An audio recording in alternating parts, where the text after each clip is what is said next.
I'm currently at Iowa State University. I'm studying mechanical engineering as my major, and I haven't officially declared this yet, but I'm planning on making French and Spanish a double minor for me.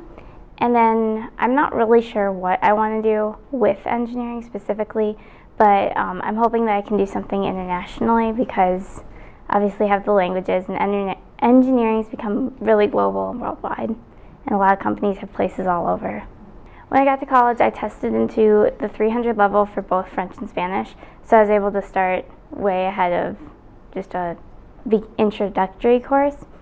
And then I got 8 retro credits for French and another 8 for Spanish by completing 2 courses in the 300 level. And it's made my minors a lot easier in French and Spanish because engineering requires so many credits already that I really only have time to take 1 or 2 language classes a semester. And just by taking 1 or 2, I still will be able to finish my minor hopefully this year. So it's definitely just given me a jump start on my minor. Like with engineering especially, but a lot of the world is becoming so much more global, and you don't just work within your own country, you work with other countries.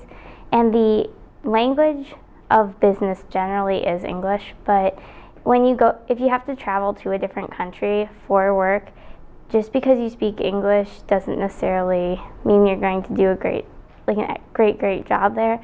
My dad's had to travel to China for his job, and he says that as he's picked up some Chinese, and it's really helped him with just generally getting from place to place and all of the extra stuff that isn't work.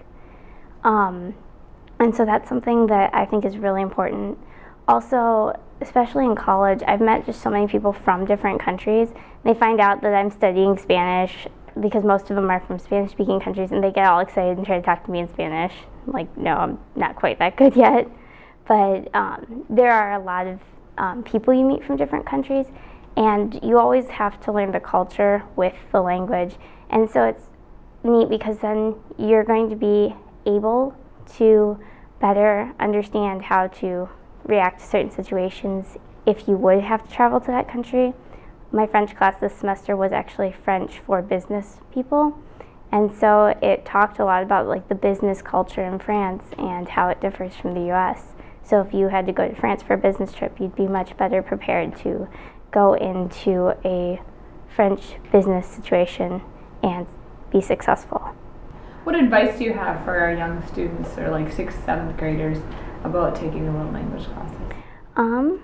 I'd say definitely stay with it and pick the language that you're most passionate about and just go with it, because there's so much cool stuff that you can do when you learn that language, and there's so many opportunities that open up to you through languages, especially with travel, and just even it helps when you get to college to have that. Some colleges require it, so just keep going and find the language that you're most passionate about.